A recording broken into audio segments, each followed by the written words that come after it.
Hi, in this playlist we're going to be looking at the Edexcel November 2018 paper 3 for the higher tier. I'm going to aim for the whole paper to be broken down into 3 or 4 different videos of about 20-25 minutes or so in duration. Please do stop the video, have a go at each of the questions, compare your solutions. Should give you roughly about an hour's worth of fairly focused revision. If you're not sure about anything, always add a comment below, and I look forward to seeing you inside the video.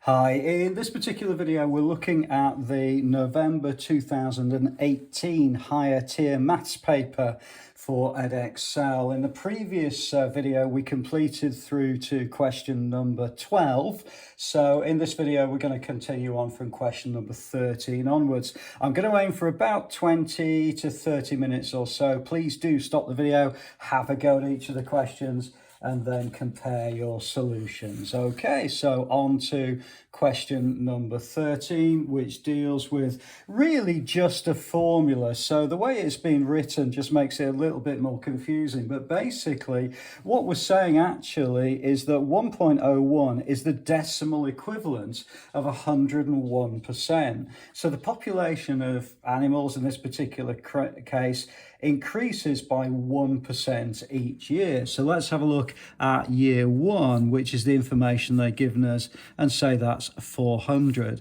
So year 2 is going to be where we're using this formula, P, and it's T plus 1. It's just a little bit confusing. It just means P2, it means the second year. Okay, and that's going to be 1.01 multiplied by 400, and if we calculate that we get 404. So at the end of the first year there's 404 animals. Let's look at the end of the third year. So this is year 3. I'm going to change that to P3. That's going to be 1.01 multiplied by 404. Okay, and put that into a calculator or work it out otherwise. That's 408.04. So in other words, it's 408 animals after the 3-year period. Pretty much that's it. So it's just one of those kind of calculations. Looks a little bit confusing when you first look at it, but it's not too bad. Okay, let's move on then to question number 12, which is again another one really where they've just thrown a bit of a curveball, but actually if you just follow the normal process you should be okay. What we're saying is y is inversely proportional to x cubed. So y is inversely proportional to x cubed. Now as a formula that would mean I've got y equals k over x cubed. So our job really first is to find out the value of k. Well, what information have we got? Well, it says when y equals 4, x equals a. All right, that's fine. So y is 44 and we've got over k, and remember it's a cubed. So if we want the value of k, it's just going to be multiply both sides by a cubed. It's just going to be 44a cubed. Okay, so all we're going to do is use that value in the actual formula to show that when y equals 5.5 when x equals 2a. Oh, okay. All right, so let's just use it exactly the same way. And we're saying y equals, now the formula is 44a cubed divided by x cubed. Okay, so let's put the information in that we've been given. All right, so we've got 44a cubed, and x is going to be 2a. So that's going to be 2a in brackets cubed. Okay, so we need to now just simplify that out. So if we look at the top, that's going to stay the same, and then the bottom. So this 2a cubed means 2a times 2a times 2a. So we're actually going to get 8a cubed, and then really it's just a case of simplifying that, and that will actually give us 5.5. So we can get rid of the a cubes. 44 divided by 8 is actually equal to 5.5, and that's the answer. that y equals 5.5 when x equals 2a. Okay, so a little bit confusing to start off with, but again, hopefully you're able to kind of follow that. And if you come across as something similar in the future, then that would be the way to have a go at it. Let's move on then to question number 15. So question number 15 is one of the algebraic proofs. If you're not sure about this, please do let me know. There is a playlist on the channel that I can direct you to, which has got quite a lot of different examples of these types of questions. But we're basically saying the difference between the squares of any two consecutive odd numbers. Well, the first odd number, if you're using algebra, the first odd number is 2n plus 1. Okay, so if you're okay with that, what we mean by that is n is any number, 2 times n is any even number, and then if you add 1 to it, you're going to get any odd number. Okay, so hopefully that's all right. And what we're going to do is we're going to square that. And we're going to take it away from the next odd number, the next consecutive odd number, which is going to be 2n plus 3. And that's squared. Now, the reason we do that is because if you add 3, you're always guaranteed it's going to be the next odd number after this odd number. And again, if you're not sure what I'm talking about, please do let me know and I'll direct you over to some other playlists. So really what we need to do now is take this information, just expand it. Now, I'm very careful about these negatives in the middle here. So what I'm going to do is I'm going to write this as 2n plus 3 multiplied by 2n plus 3 minus and a big square bracket. And you'll see I do this a lot in my calculations, because it just reminds me that with me dealing with a negative here, it's going to affect everything in the expansion. Okay, so let's have a look now what we've got. So we've got 2n times 2n. Well, that's going to be 4n squared. So that's that times that. And then 2n times 3, that's going to be plus 6n, plus another 6n, and then plus 9. So that deals with the expansion of the first 2n plus 3 squared. Let's have a look at what happens inside the square brackets. So I've got minus square brackets, and I've got 2n times 2n is 4n squared, plus 2n again, and then plus 1. Do be careful, 1 times 1 is 1. Okay, right, so let's just tidy that up a little bit. So 4n squared is fine. I'm happy with that. I'm going to make this plus 12n plus 9 minus, again, I'm going to keep the brackets, 4n squared plus 4n plus 1. Okay, so what happens now when I take the brackets away? Well, this is going to have an impact on all of these terms within here. So this basically will become minus 4n squared. This will become minus times a plus is going to be a minus, and this becomes a minus times a plus is also going to be a minus. So what I end up with is 4n squared plus 12n plus 9 minus 4n squared minus 4n minus 1. Okay, so be very, very careful about these sorts of things when you've got a negative in the middle. Okay, so let's tidy that up. 4n squared and minus 4n squared I can lose. And then I've got 12n minus 4n. Well, that's going to be 8n. And I've got plus 9 minus 1 is going to be plus 8. Okay, so the answer to the question, it says that at the very top it says the difference between the squares of any two consecutive is always a multiple of 8. Well, if it's always a multiple of 8, it's going to mean that 8 is a factor of the expression. So I can write this as 8 times n plus 1. Okay, and then if you want to, you can put a little arrow there that's something, and then just write a line that says something like as 8 is a factor, the expression is a multiple. Okay, and that just makes it very clear to the examiner that you understand the question. Okay, so hopefully that's okay for you.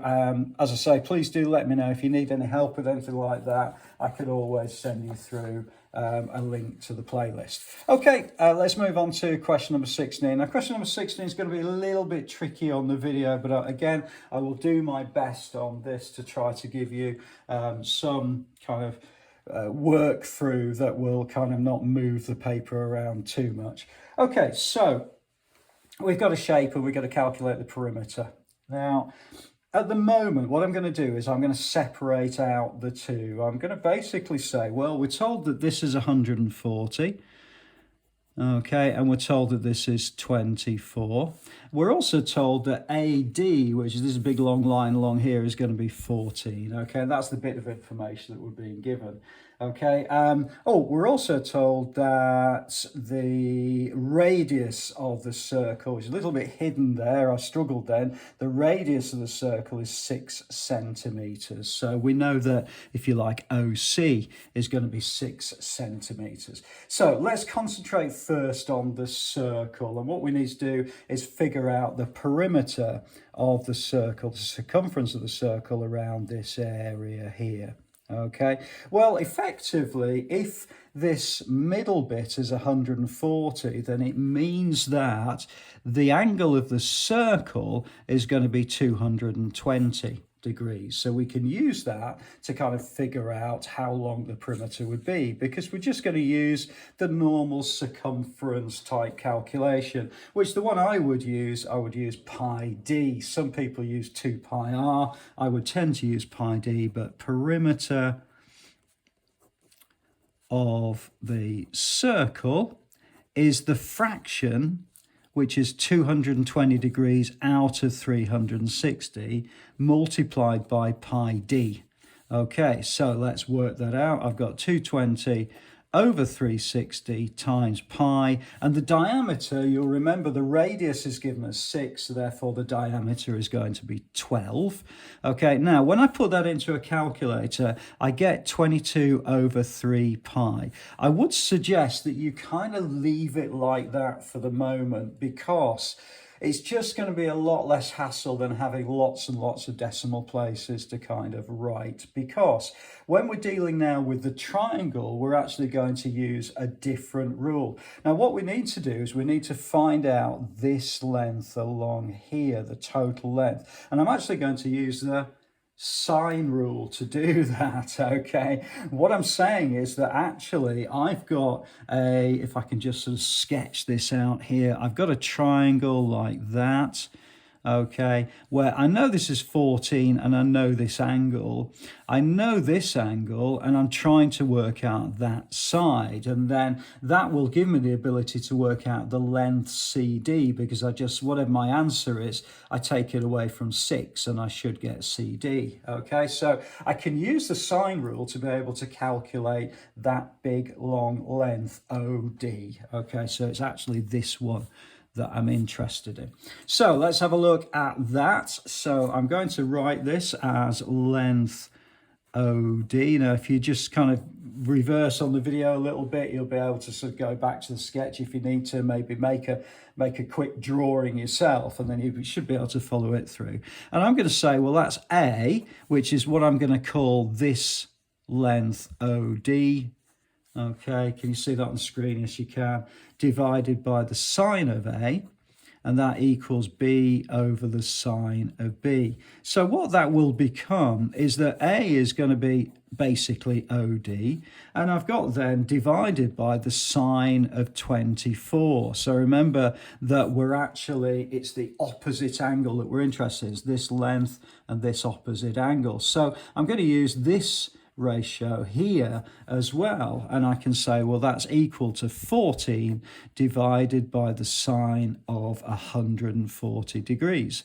So if I want to work out OD, what I'm actually going to do is I'm going to multiply both sides by sine 24. So I make this that OD equals sine 24 times, and I'll just put this in brackets, 14 over sine 140. And when I calculate all of that out, I'm going to get really some awful long, very boring number. Okay, it's going to give me something like, I'll try to write this all down, 8.8587778 416. Okay, now remember, that is the length OD. So what I need to do to work out this actual perimeter over here, I need to take that number on, take 6 away from it, and that'll give me CD.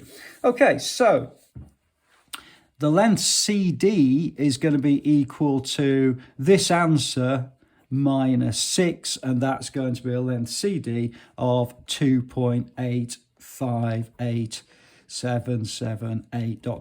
Okay, so we've now got most of the component parts for this perimeter. So you'll remember that we've got the perimeter itself, but the perimeter of the circle is 22/3. So if I write in here total perimeter, and that's going to be equal to 22/3 pi plus this horrible answer here. Okay, I'm just going to call it answer. Okay, plus the length at the very bottom of the triangle. Don't forget that. But it's actually, we've got to add this 14 to it, the very bottom of the triangle. So if I add the 14 to it, okay, what I get as a total answer is 39.9 centimeters to 3 significant figures.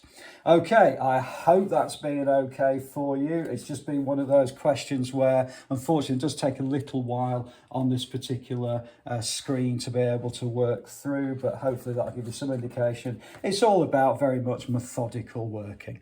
Okay, let's move on then, and we're going to deal with question number 17, which is based on histograms. We're about 15 minutes into the video, so I'm going to try to aim to either make this the last question or the last but one question. I'm not sure yet. Okay, so every time you see the word well, we've got frequency and distance, and it says draw a histogram. So every time you see that word histogram, what you need to be thinking of is the formula, and the formula is frequency density equals frequency divided by class width. Okay, because what we've got here is the class width. We've got the frequency, but we need to work out the frequency density for each of these bits of information. Okay, so what we're going to say is the frequency density for this first block is going to be 120 divided by 20, the frequency divided by the class width, so that's going to give us 6. Okay, and we can kind of work through all of these. So the next one is going to be 90 divided by 30, and that's going to give us 3. Next one is going to be 120 divided by 30 is going to give us 4. The next one is going to be 140 divided by, what's that, 70. That's going to give us 2.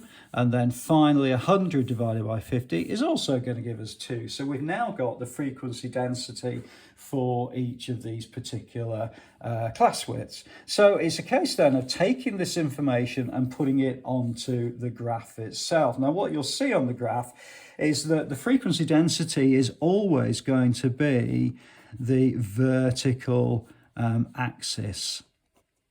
Okay, it's always the case with histograms. Now, at the moment, the maximum value I've got right at the top of the screen there is going to be 6. Okay, so let's have a look at how I can make that happen for me. Well, I've got 1, 2, 3, 4, 5, 6, 7, 8 kind of larger blocks. So actually, I'm just going to make that fairly straightforward, 2, 4 and 6, and that will allow me now to plot the histogram. Okay, so the first one is that I've got a frequency density of 6 and I've got a class width of 20. So do be very careful with these, because actually it's not as easy when you look sometimes at the way they've laid these things out. So what they're basically saying is that between this little block here and here is 50. Okay, so 20 is going to be 4 of these. So it's going to be a frequency density of 6, and it's going to be 4 of these little blocks here. Okay. All right, not the greatest drawing in the world, but hopefully we should be okay with it. So the next one then is going to be a class width of 30, but thankfully it's going all the way up to 50 there, so that's pretty good. And it's going to be a frequency density of 3, so I can draw it just like that. Okay, next one then is going to be a class width of 30, and that's going to take me up to 80. Well, 80 is going to be here. Okay, so that's 80, and that's going to be a frequency density of 4. So that's going to be just a little bit trickier to draw. It's going to go something like that. Okay, and then the next one is going to be up to 150. That's okay, and it's a frequency density of 2, so that's going to be fairly straightforward, up to 150 like that. And then the last one is going to be up to 200, and again a frequency density of 2, so that's going to be all right. Okay, there we go. All right, so there we go. That's the answer to that particular question. That would give you the full 3 marks for that. Okay, then it says estimate the median distance. Now, this is where I think this is a terribly difficult question actually for 2 marks, but we'll kind of work through. The median distance is the middle student. So basically what we've got is 570 students. Right back at the very beginning of the question, it actually says that to you, that 570 students travel to a university open day. Okay, so the median student is the guy in the middle, is the person right in the middle there. So halfway through, that's going to be 285th student is the median student. Okay, so what we're interested in is the distance that one student travelled. Well, if you remember, the first block represents 120, if I just write this in here, 120 people or 120 students. The next block represented 90. So that's 120 plus 90 is going to be 210. And we're interested in the 285th. And we know this block contains a further 120 students. So actually, it's going to be part way into that block, because so far we've got 120 plus 90, which is going to give us 210. Take that away. So actually, we want 75 students into this block. We want to know the 75th student at that block, okay, which is, it's basically 75 out of 120 that's represented. So it's basically 5/8 of the way along, okay? It's actually round about there. That particular person is the 75th student. Now, at that point, the frequency density is 4. So therefore, we need to know this class width, because what this class width will do is it will tell us the distance in that block. And then once we add that on to 50, that will tell us the total distance that that particular student has travelled. Okay, so therefore we use exactly the same formula we've always done, which is frequency density equals frequency divided by class width. And remember, it's the class width that we're interested in. So the frequency density we know is 4, and we know the frequency is the 75th student divided by class width. Now, if we want to know the actual class width, a little bit of algebra kind of manipulation going on here. Let's move that up slightly. Okay, so therefore we need to make class width the subject, and we write that as 75 over 4, which is going to give us 18.75. So in other words, on our graph here, this distance here is 18.75 miles. And then we need to add that to 50 miles, and that will give us the total median distance. Okay, so a little bit tricky this, particularly for a 2-mark question, but again, if you let me know in the comments, I'll see if I can put together some videos for you with a bit more information on these sorts of questions. Okay, so therefore the total is going to be 50 plus 18.75, so therefore it's going to be 68.75 miles that the median student has actually travelled. Okay, so hopefully that's okay for you. That's about 23 minutes into the video. I'm actually going to do question number 18 just to finish this one off, I think. Question number 18 is okay, it's relatively straightforward, but that'll take us through then to, a good 25 minutes, 26 minutes or so, and it should give you a good focused revision time. Okay, so question number 18 is all about bounds, and bounds is a very popular type of question for particularly calculator papers, and it talks about high street train. Okay, so the distance is measured correct to the nearest kilometre, and the time is measured correct to the nearest minute. Okay, well, let's have a look at that. So the first thing I would do is that it says 3 hours. I'm actually going to make that 180 minutes. Okay, that's important because there's 60 minutes in an hour. And we're in minutes at the moment. Okay, so let's have a look then at the distance. Well, the way I would do it is I'd say 487, I've got the lower bound and the upper bound. Okay, now remember that it's correct to the nearest kilometre, therefore the lowest bound for 487 is going to be 486.5, and the upper bound is going to be 487. 0.5. Remember, it has to be equidistant. And again, if you're not sure about these, please let me know. There are bounds questions on the channel, and I can always send that playlist over to you.